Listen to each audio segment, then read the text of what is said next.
very low likelihood that the Iranians will be able to do anything about it. So the question will be, how far will the president be willing to go, depending on the Iranian reaction, in terms of deploying a military force that may involve putting U.S. forces at greater risk than we saw tonight. And of course, Steve, you heard the president there warn that if peace doesn't come quickly from Iran now, that we will go after additional targets with speed and with skill. We have that animation that shows what these bunker buster bombs can do. If we can show that, because a U.S. official now confirms that B-2 bombers dropped a number of massive ordnance penetrator bombs. As you know, that's the long term for these bunker buster bombs, 30,000-pound bombs. Now confirming to ABC News that they were used in this mission tonight over Iran. The official also confirming that a number of Tomahawk cruise missiles were fired at targets inside Iran from a U.S. Navy submarine. You heard President Trump addressing the nation 10 p.m. Eastern here tonight. Brief words and then getting on social media again shortly thereafter to warn Iran and its proxies against any sort of retaliation.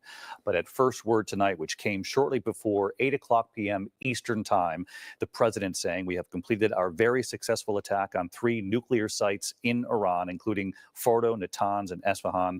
All planes are now outside Iranian airspace. A full payload of bombs, he said, was dropped on that primary site of Fordo. That is the key site that is deep beneath sort of a range of mountains there. And we had reported for some time that it would probably take those bunker busters to actually do significant damage to that nuclear facility. And again, ABC News now confirming that those B-2 bombers did drop those 30,000-pound bombs. Our coverage will continue first thing in the morning for many of you. Your local news is next. Good night. This has been a special report from ABC News. It's Verizon's Summer Bundle. All new and existing customers get iPhone 16 Pro, Apple Watch Series 10, and iPad. All 3 on us. That's up to 2.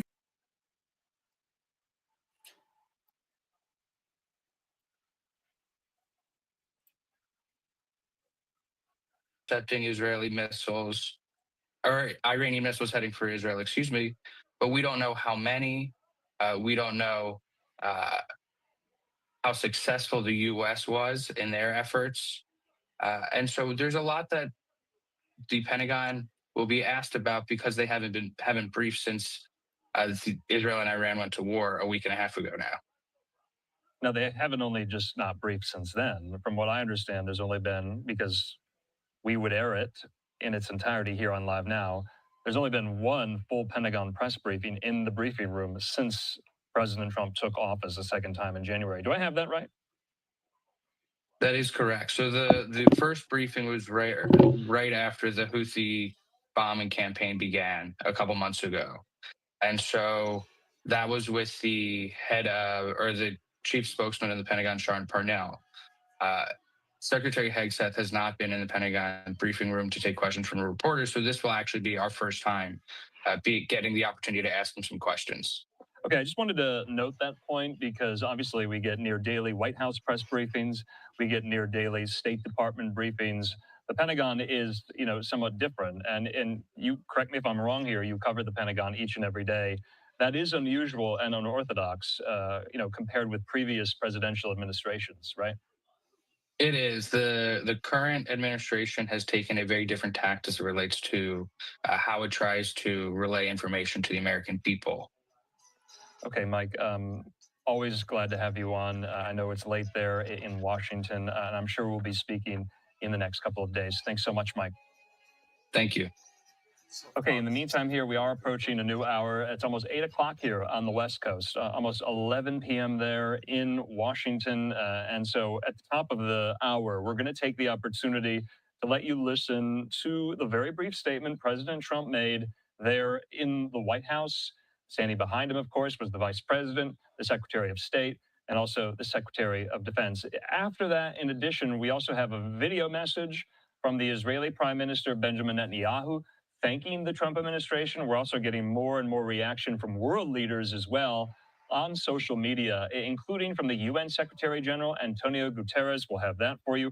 We're also on the lookout for more and more of these statements from world leaders. We've gotten a lot of congressional reaction. We'll kind of go through that as well here from the kind of the relevant committees. Remember, it was reported, courtesy of our colleague Chad Pergram there on Capitol Hill, that the Trump White House did give congressional leaders a heads up on this and also gave Israel a heads up on this too. So stay tuned. Like I said, I'm Andrew Kraft. We are going throughout the evening nonstop here with continuing coverage of a historic first, June 21st. Remember this day, 2025, the United States striking targets inside Iran militarily for the first time, 8 o'clock here on the dot. In the meantime, though, like I said, let's re-rack it for you in case you haven't seen it just yet. This was the statement from President Trump now about an hour ago. Thank you very much. A short time ago, the U.S. military carried out massive precision strikes on the 3 key nuclear facilities in the Iranian regime, Fordow, Natanz, and Esfahan. Everybody heard those names for years as they built this horribly destructive enterprise. Our objective was the destruction of Iran's nuclear enrichment capacity and a stop to the nuclear threat posed by the world's #1 state sponsor of terror. Tonight, I can report to the world that the strikes were a spectacular military success. Iran's key nuclear enrichment facilities have been completely and totally obliterated. Iran, the bully of the Middle East, must now make peace.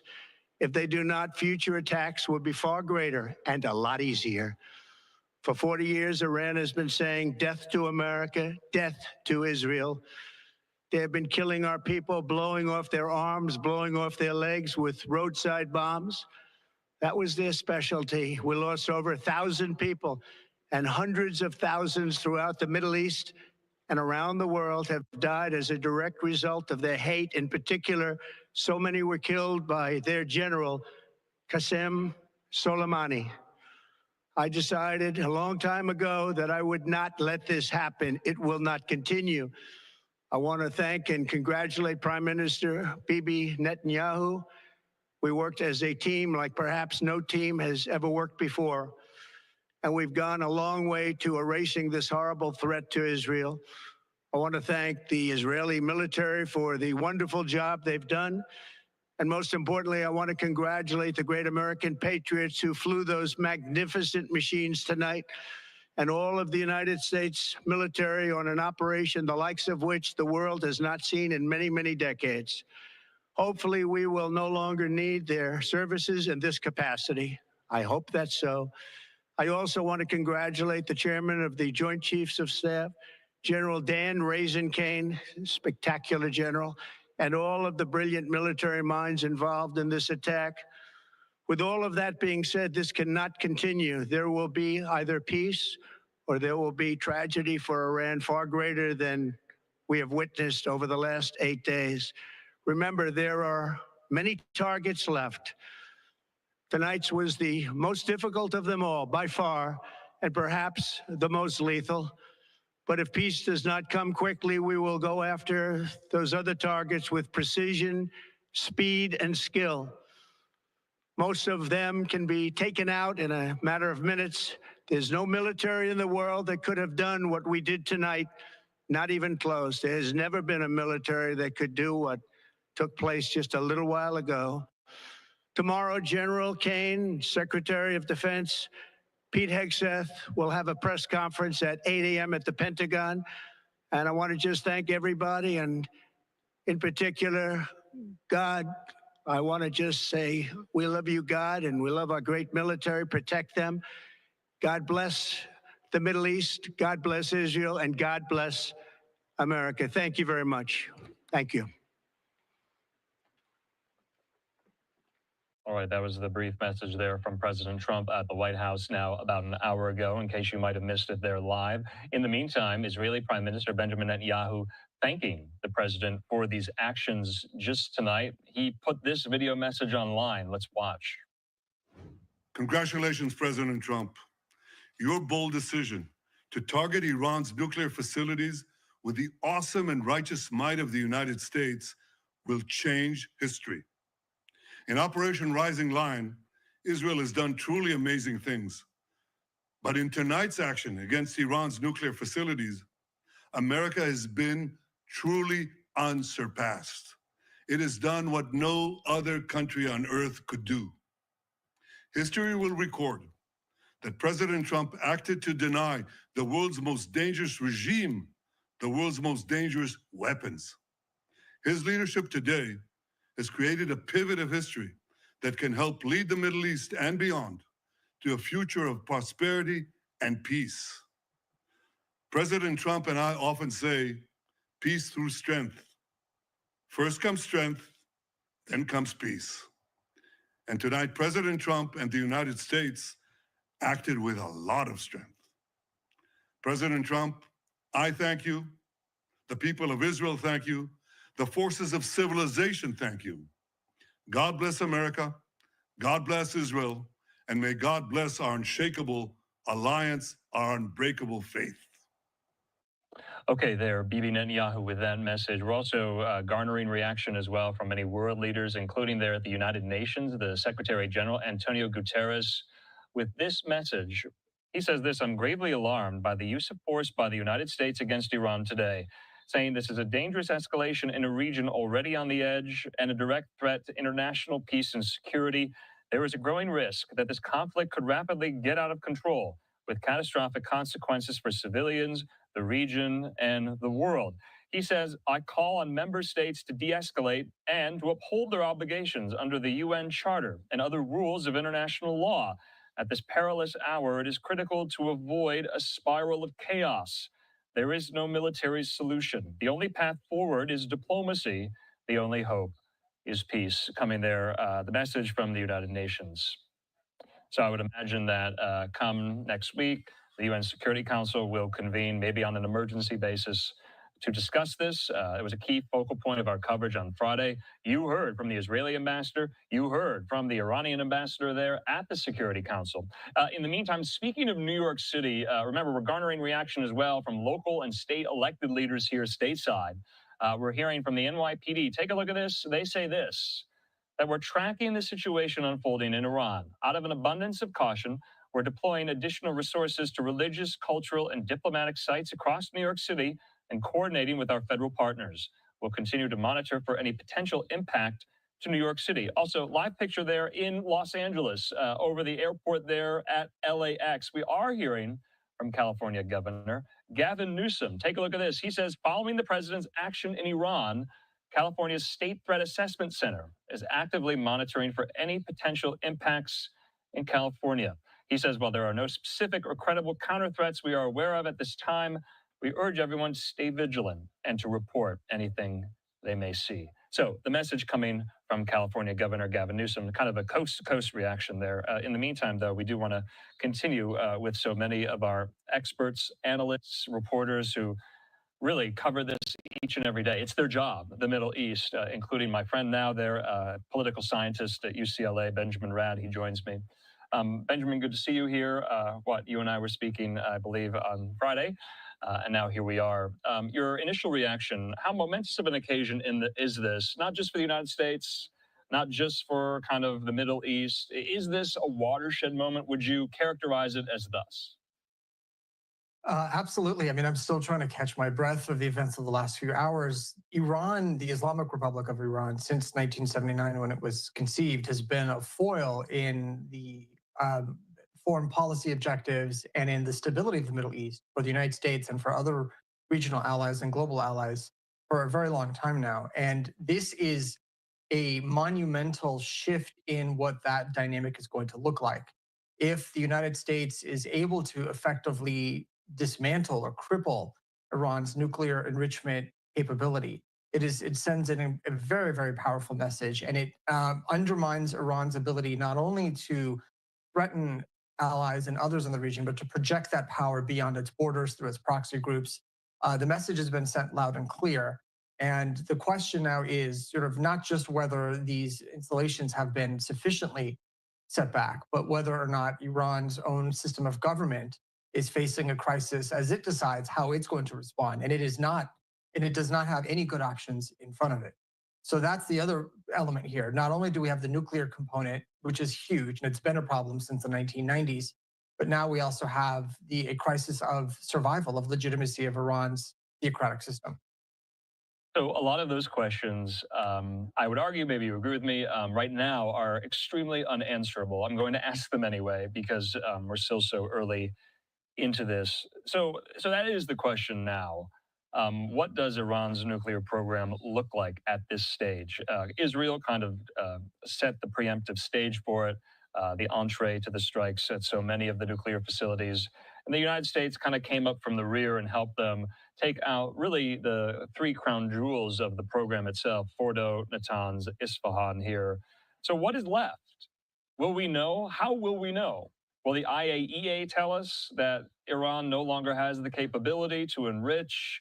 Will Iran eventually, time will tell, start up a program again 10, 15, 20 years down the road? What is the capability right now? And even before the US strikes, I had asked you, what damage Israel had done to it. Now the US, according to President Trump, finishing it off carte blanche completely. That seems to be the sense. But to my previous question, how will we know? Yeah, and so the Iranian officials indicated on social media and in reports a few hours ago that they've spent the last 7 days moving highly enriched uranium components and materials out of these facilities and into other secure areas. Now, again, they could be bluffing. We don't know if this is the case, but let's assume that Iran managed to get something out. Let's assume that and let's also go on the assumption that most of these facilities have been destroyed permanently, if not indefinitely. What remains is Iran's know-how, is the knowledge that its chief nuclear scientists possess, those who are still alive, and there's probably a good number that are alive. They still have the knowledge and the know-how to recreate or replicate the work they've done. They just now need facilities to do it. So to know effectively what's happened to Iran's nuclear weapons program requires either the IAEA getting access to the existing facilities without any restrictions. That's one option. The other option is to basically have Iran say, okay, we hear this now. We are willing to abandon nuclear enrichment as a whole, or to outsource it to other countries, which was the deal that the United States had offered earlier this month that was rejected. Or Iran could step on the gas and say, you know what, not only are we not going to stop enriching, we're going to accelerate, and we're going to withdraw from the Nuclear Non-Proliferation Treaty, because under that treaty, we have the rights to do so for energy purposes, and the United States violated international law by denying us that right. So there's multiple options. We simply don't know which path they will choose, because that's all part of this escalation ladder, which is the metaphor that's being used.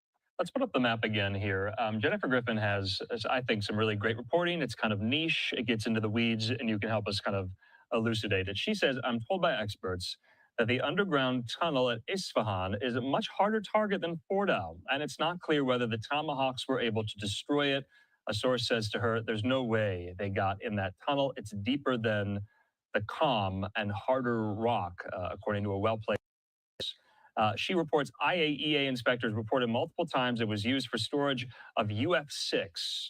Now, UF6 was one of the large precursor materials to make enriched uranium, but there was no enrichment going on inside of that mountain. She says it's important that the UF6, which is uranium hexafluoride, be accounted for and eventually removed. Isfahan is where Iran also manufactured centrifuges. So could it be that Isfahan was actually more important than Fordow? So it appears that what was happening in Isfahan was that you were having the enrichment done at the secret facility in Fordo, where the most advanced centrifuges were developed or were running. And then that material was taken out of Fordo and being stored in Isfahan. So you have production in Fordo, you have storage and maintenance and possibly conversion to, putting onto a warhead, that type of development happening in Isfahan.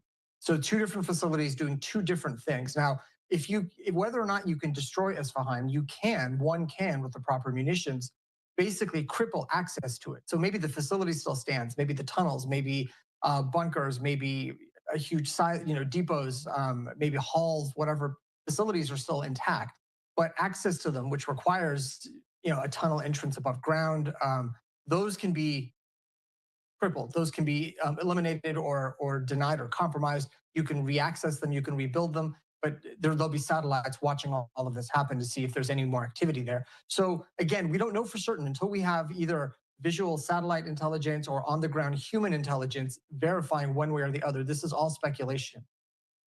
So obviously, within 2 weeks didn't mean a full 2 weeks. It meant within 2 days. So I thought that was somewhat telling and prescient, since we were talking about, and kind of parsing the language of, what did the president mean saying he needed 2 weeks time to think. Remember, the Wall Street Journal earlier this week had reported that he had already made up his mind, and he was off to Bedminster, New Jersey yesterday, came back to the Situation Room just today, and we have some pictures put out by the White House here. Benjamin, just lastly, I wanted to ask, was Iran caught off guard? Or did they know or think that this was coming? Were they completely surprised? Nothing indicated that they were prepared for this. We didn't see any massive movements. We didn't, at least nothing we were able to detect. There's no intelligence that came out that said Iran was prepping for this. And I think very much they were caught off guard. I think they were willing to accept that maybe not 2 weeks, but it definitely would last for longer than 2 days. We know that there are attempts at diplomacy with Europeans, and reports came out that even Turkey had offered to help. Maybe they were waiting to see where that was going to go. It was going to be revisited. So I think that this very quick 48 hours came as a shock to them. All right, Benjamin Rad there, as always, can't thank you enough. I guess I have to ask this. I know I always say lastly, but I always think of another question. What are you looking for going into the week now? Will there be retaliation? That's what I'm looking for. And I would imagine Americans are probably asking themselves the same thing here. It was also reported in Axios yesterday, I believe, that there was some type of brokering, at least attempted, with Turkey as an intermediary between the United States and Iran. It was reported President Trump was thinking that he wanted to meet directly with Iranian officials, but the Ayatollah could not be reached. Erdogan of Turkey was kind of brokering all of this. And then, all for naught, it didn't go anywhere here. Can you envision some type of meeting or summit between U.S. officials, high-ranking, not Steve Witkoff, but the Secretary of Defense, Secretary of State, President himself, with Iranian officials? Is that on the table, you think, or no, after this? So if it's one thing that officials of any high rank, especially president or cabinet level secretary, doesn't want to do, is that he or she doesn't want to engage in a meeting or a summit where they know ahead of time a deal is unlikely. It looks bad for them. And so in this instance, we know where Iran's red lines were. They haven't signaled otherwise. Their red lines have been, they insist on maintaining a peaceful enrichment program, and that they were not going to compromise on, unless they indicated through back channels they were willing to yield on that. And to do so would be a 180, and they'd have to account for that with their own public. It's difficult to see why or how those high-level officials would meet. Now, it's tempting, and I think the offer from the president was genuine, but I'm not sure if at the end of the day it would have materialized for other reasons, and that being one of them. I simply don't see a deal under the conditions that each side wanted happening. All right, Benjamin Rad, always good to see you, and thank you so much for providing such great insight, especially this late at night. Benjamin, we'll talk soon. Thank you. Okay, in the meantime here, I think it's safe to kind of reset, catch our breath as we continue this breaking news coverage. I'm Andrew Kraft. Thank you for being with us. Thank you to my colleague, Austin Westfall. He was on when it happened, and we're continuing right through of this momentous, historic occasion there, not only here, stateside, but also in the Middle East here. We have live pictures there on Capitol Hill, also at the White House as well. We've heard from President Trump multiple times. They have issued photos in the Situation Room of when this all was going down. And if we could put up the most recent post on Truth Social, in case you haven't seen it just yet, I want to read it to you. So this is what the president says, that any retaliation by Iran against the United States of America will be met with force far greater than what was witnessed tonight. He says, thank you, Donald Trump, President of the United States. So, like I said, we're going to be bringing in more and more guests to help us make sense of this moment. We're also going to be garnering reaction from lawmakers on Capitol Hill. Let's go back to Capitol Hill. There are some critics of this move coming from Democrats who have said that the president needed congressional authorization for this under the War Powers Resolution, i.e. a vote of Congress to authorize these strikes. That did not happen, of course, you know that. So we'll be highlighting some of those. So like I said, we do want to bring into the conversation right now folks there at the Atlantic Council, including Jonathan Panikoff. He joins me. Jonathan, thanks for being with us. I know it's very late, but we have to get to so many of my questions. I know you have a lot of questions here. Jonathan, I think it's safe to say maybe let's take stock of what has transpired over the last 12 months in the Middle East. I'm thinking of last July, late July, when Ismail Haniyeh went to Tehran for the funeral of the previous Iranian president, and he was assassinated there in Tehran at the guest house. And then fast forward to last fall, when Israel was taking out Hezbollah targets left and right, including the leader, the cleric Hassan Nasrallah. And lest we forget also the extraordinary pager and walkie-talkie operation, really decimating Hezbollah and its ranks. They've taken the fight to the Houthis throughout the course of this since what, October 8th, 2023. And then, of course, the fall of the Assad regime in Syria in December.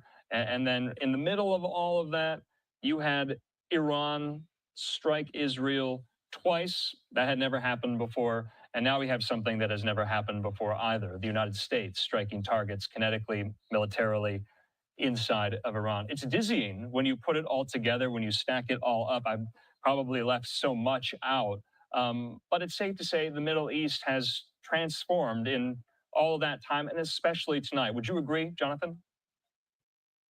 Thanks for having me this evening. Yes, I absolutely would agree. I think the way you contextualized it is actually an incredibly important point. This war did not start, frankly, in October of last year when you had Israel and Iran really engage in the second of kinetic engagements, nor did it start in April. It didn't start with Hezbollah. It really started October 7th. And there's a direct line of everything that happened from Hamas's terrorist attack, October 7th, 2023, until today.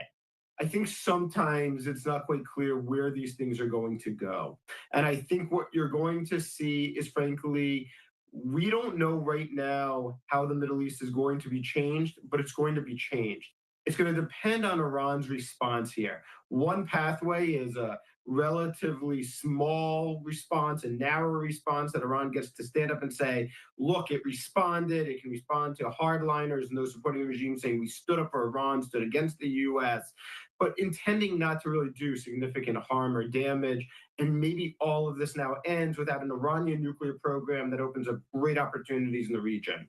The second possibility, of course, is incredibly dangerous because it's that Iran's regime feels like it's really under threat for its own survival and says, we're going to have to go for broke almost and engage all the proxies it has remaining, weaken though they are, its capabilities it has remaining, and heavily escalates the situation. The U.S. has to respond. And now we're talking about a longer term regional conflict that nobody quite knows where it's going to end. We're going to see in the coming days which of these pathways plays out. Yeah, aside from the military response to all of this, and it was lauded and touted by President Trump in his statement, how do you think the Trump administration, his Defense Department, his State Department, and his National Security Council handled all of this? What grade would you give them? And I just want to kind of cite something I just saw on social media.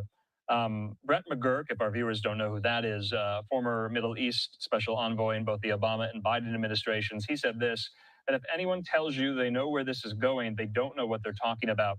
And I think it's safe to say most of our experts throughout the course of this evening have maintained that line. There's a lot of unknowns, aren't there? There's a tremendous amount. Look, Brett's a colleague of mine at the Atlantic Council now. That's why I brought it up. I completely agree with Brett here, 100%. I think anybody that tells you they know where this is going is either lying or just naive, frankly.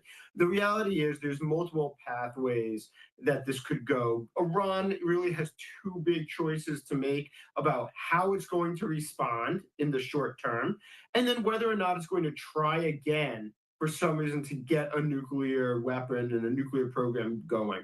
Those two things are really going to define the future here. But in the immediate, nobody really knows. We're all, frankly, waiting and waiting nervously. But I also think, look, the Trump administration has clearly put in a lot of thought militarily in terms of options. It moved U.S. assets into the region to try to protect against a big Iranian response or even a small one, and we'll see if it's successful defensively. It's tried hard to engage in some diplomatic efforts. I think there'll be questions about whether it tried enough over the last few days. There's been some criticism that, look, it had more days to go in President Trump's 14-day timeline. Others will say, no, look, the Iranians simply didn't respond. So what was there to engage? There's a lot more to come out of this to try to look back and see, was this right or was this wrong? Nobody knows that quite yet. I mean, if you're the Iranian foreign minister and you've been meeting with Steve Witkoff for the last 6 weekends in Europe and also in Oman, was that all charade? Could they have made a deal knowing what just transpired tonight? Are they, the Iranians, kicking themselves for not having made a deal after what happened tonight? I mean, why wouldn't they be?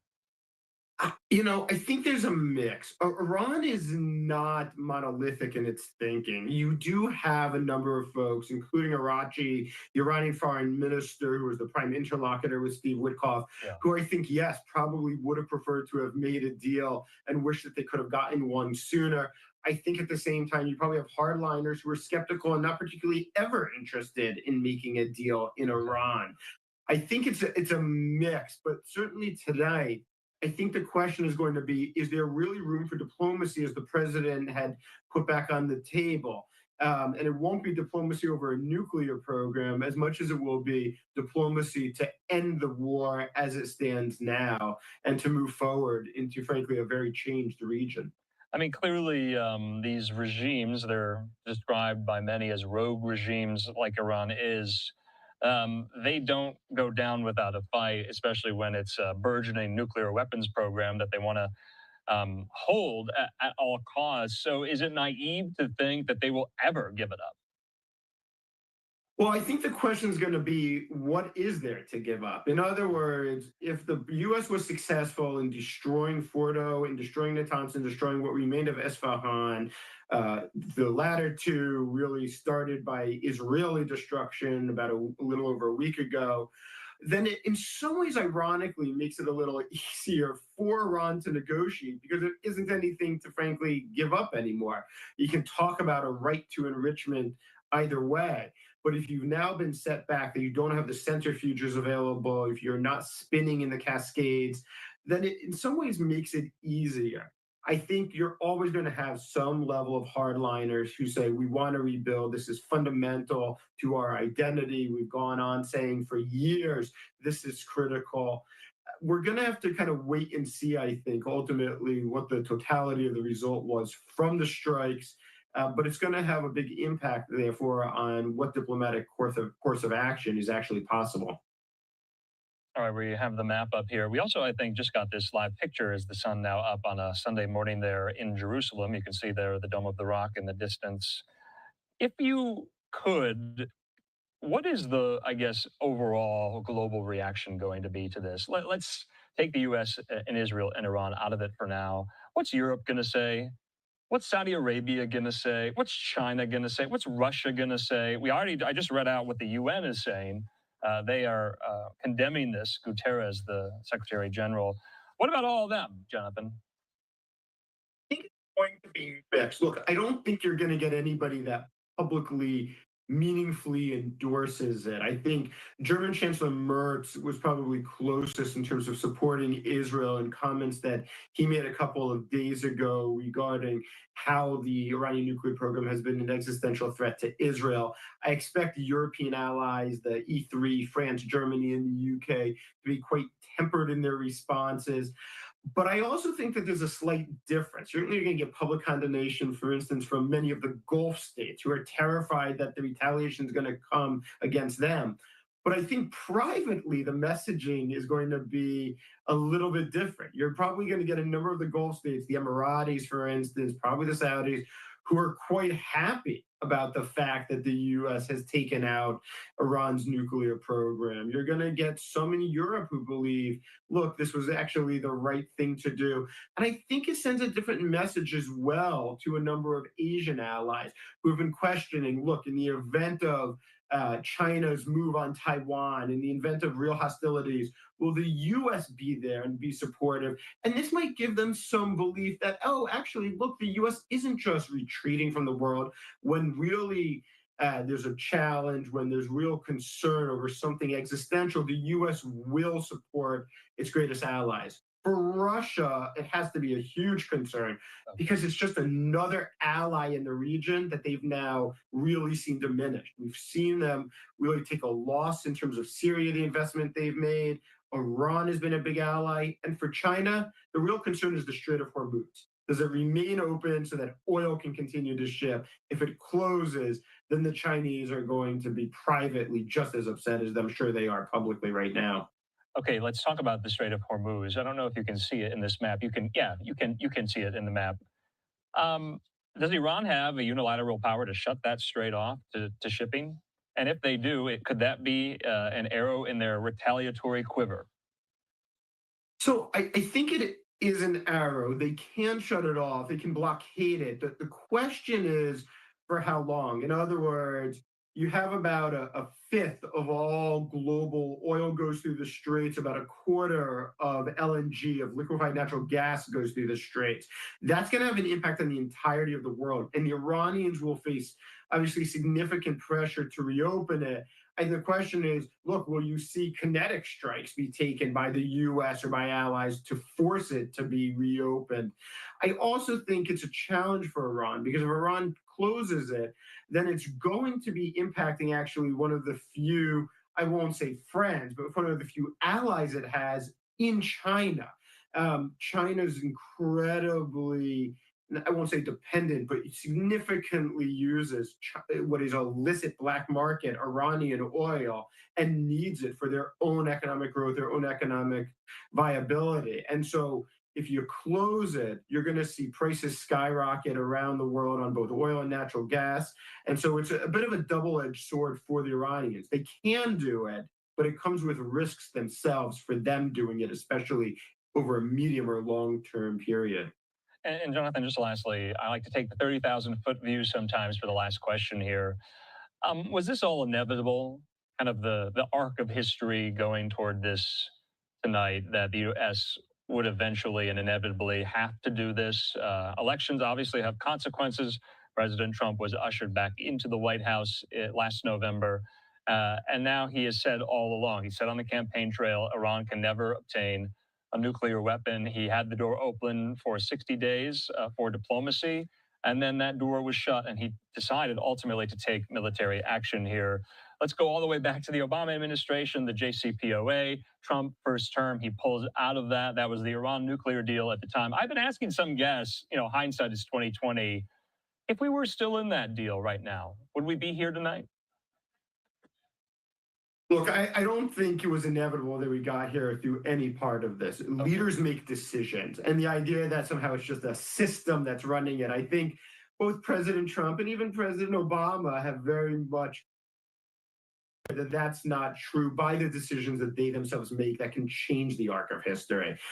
I think that the JCPOA, for all of the many flaws that it had significant ones, was actually doing the job. Iran was set back significantly. And so I don't know that you would have been here tonight anyways if President Trump had not put out on his first term. He made the decision to do so. President Biden, I thought rightly, didn't just jump back into it, to his credit. And then look, the 60 days expired, but I have to be honest, it's not clear to me that the Iranians knew that that timeline was even still a fundamental one in place when the Israelis struck, right? I think they saw, as you said, there had been 5 rounds of negotiations. We were preparing for the 6th. I think it really took them by surprise that the Israelis were willing to go that far.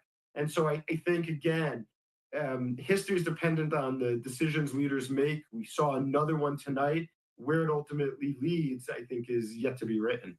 Yeah, I mean, some of the critics of these actions, and including the Israeli actions, are kind of calling this adventurism, or another foreign entanglement the U.S. is getting involved with. You know, you hear the term forever war. You also hear the term nation building, kind of all of those terms from a bygone era at the outset of the Iraq War in 2003. And that's kind of rearing its head tonight. And so I thought that was quite interesting. But there are a lot of U.S. assets in the Middle East, military personnel, a lot of American citizens as well. Is it right to be concerned about their safety tonight? Of course, 100%. Look, I think the Iranians are going to retaliate one way or the other. The question of whether this escalates significantly is about how narrow that retaliation is, or whether they widen it out and make it as intense as possible. At the end of the day, I think the Iranians have that choice to make. But either way, you have significant U.S. forces in Iraq, significant U.S. forces out at Al Udeid in Qatar, and significant forces at Navcent in Bahrain, in Manama. That's not to say anything of the many forces that have now flowed into the region as the Pentagon and the White House, of course, have set up the potential to have to defend those already in region. And so you've got more naval assets and more personnel that have now flowed in. They are at risk. I think the U.S. evacuations from many of their embassies and many other installations made sense when it happened to happen right before Israeli strikes. Now I think we're going to see it probably pay off because it lowers the risk for non-essential personnel, but there's a lot of soldiers and a lot of forces that will still be at risk. All right, Jonathan Panikoff there with the Atlantic Council. I know it's late, Jonathan. Can't thank you enough. I'm sure we'll be speaking very, very soon. Have a good rest of your night. Thank you. Okay, in the meantime here, we're going to keep it going. We're a little past the bottom of the hour. It's now 8:35 on the West Coast, 11:35 now in Washington there. And I want to put this up from the Associated Press. Take a look at this. So we're hearing yet again from Iran. They say there are no signs of contamination after U.S. airstrikes targeted nuclear facilities at Fordo, Isfahan, and Natanz. Now, remember, that was a key question I was asking some of our experts. If you're bombing all of these nuclear sites like the United States did tonight, won't there be some type of radioactive fallout in the air, on the ground, to the civilian population? You see there, Iran says this, no signs of contamination. Now, in the meantime, I want to show you yet again live picture there at the White House. If we could put up that tweet from Jennifer Griffin. Just want to preview this. Remember, we are anticipating in several hours, it's not for some time, that there's going to be this live press conference there at the Pentagon tomorrow.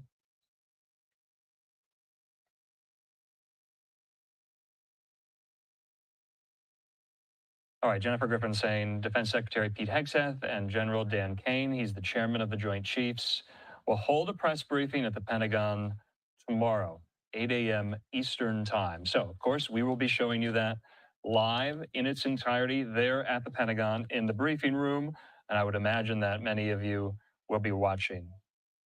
So we're going to hold that up. We're going to keep bringing in experts and analysts. I know a lot of you are watching right now. I want to thank you for watching. This is what we do here on Live Now from Fox. So in the meantime, we do have some of these other live vantage points in the Middle East.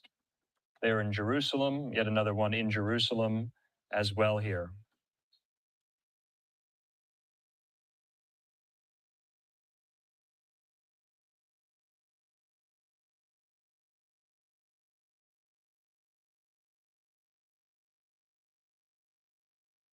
All right, so like I said, always have these vantage points in the Middle East, but in the meantime, we do have to bring into the conversation Michael Makovsky, senior analyst there at JINSA. We've been relying on JINSA throughout the course of the last several days. They're a great resource, and Michael joins me. Michael, thanks for being with us. We're going to keep this up here. We do want to bring you into the conversation. I know it's very, very late here. I just kind of previewed for you and for our viewers the Pentagon press briefing that will take place tomorrow morning, 8